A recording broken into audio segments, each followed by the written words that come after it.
It's easy to think since the onset of this coronavirus that the rest of the world has fallen away and nothing else is happening.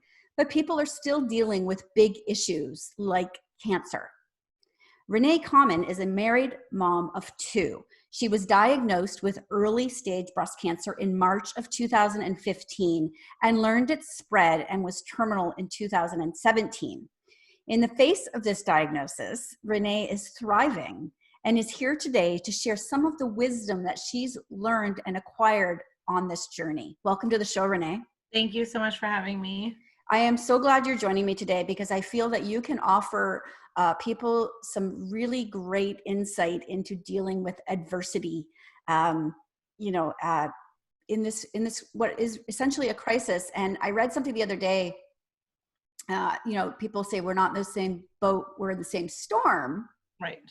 But we're not in the same boat. I really love that because some of us are. This is not, the worst thing that could happen. And for others, it is bad. So you are dealing with literally worst case scenario. Yeah. And I've also been saying to everyone is now everyone can understand how I feel on a daily basis because, before we see friends, I always have to ask, is anyone sick? Does anyone have a cold? Does anyone have a fever? Okay. If anyone is sick or was recently sick, sorry, our plans have to be canceled.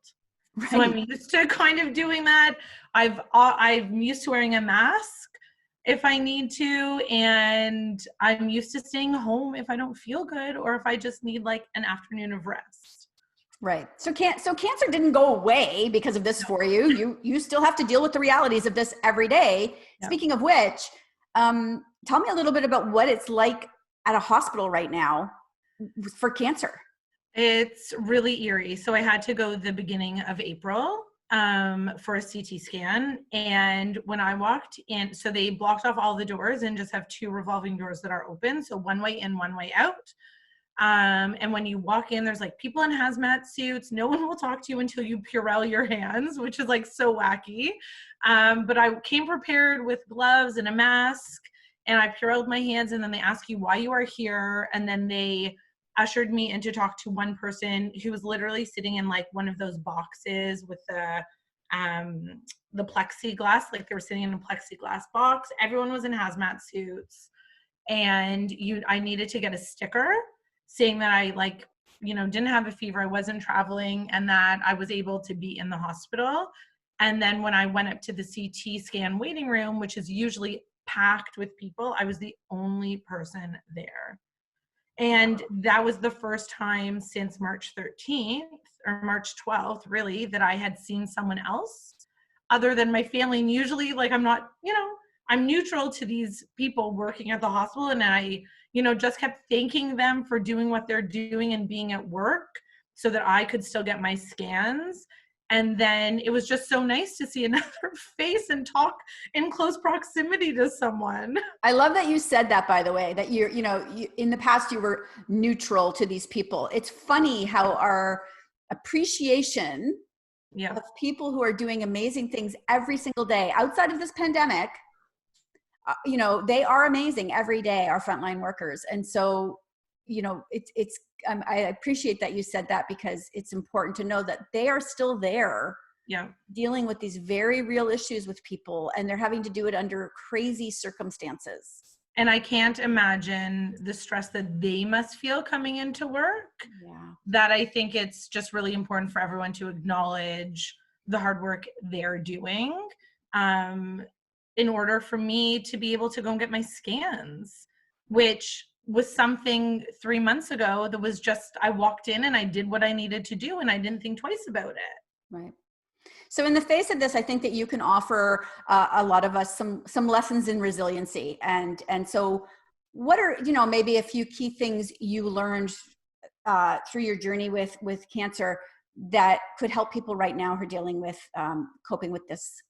Sure. So I look, I guess, at life now as that we can't control, and this is for everyone in any situation, not just with cancer, that we can't control things that happen to us, but everyone has a choice in how they respond. So, when I was diagnosed with terminal cancer, I could have just lied on my couch and cried for months. but I didn't, because to me that was wasting away time that I was given. I don't know. No, look, at the end of the day, no one knows how much time anyone has. Someone could have a heart attack. Someone could pass away in their sleep. No one knows. So I think it's that much more important for everyone to really look, you're going to have a bad day.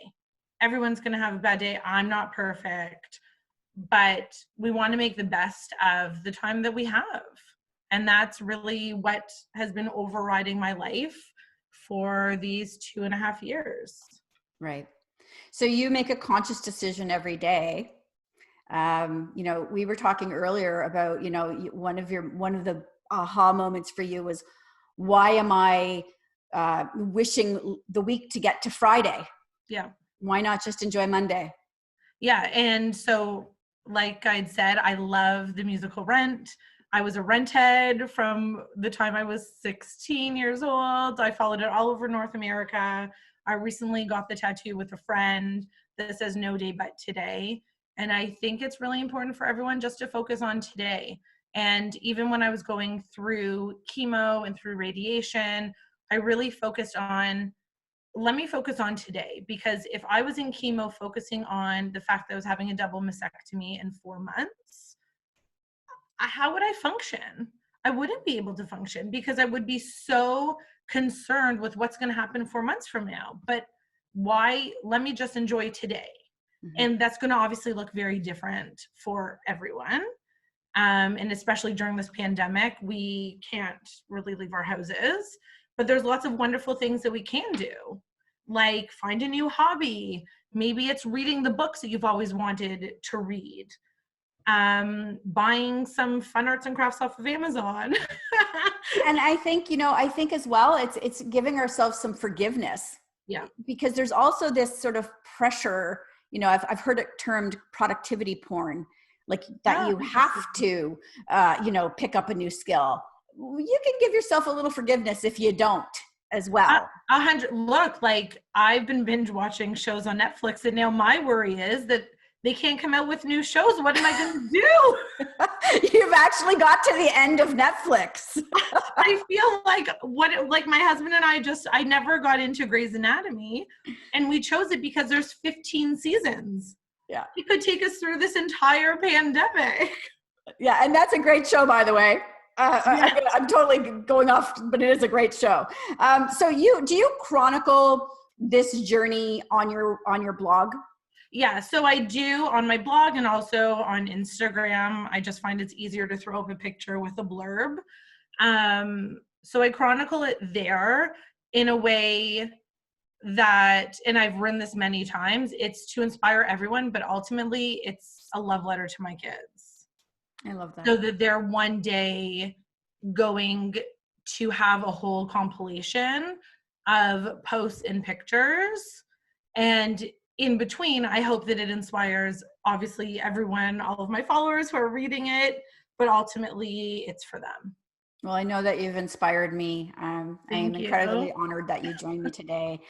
So just for people listening, your blog name again? Is mysocalledmommylife.com. And you can find me on Instagram and Twitter at MSCMommyLife, and on Facebook at My So Called Mommy Life. Amazing. Thank you so much for joining me today, Renee. Thank you.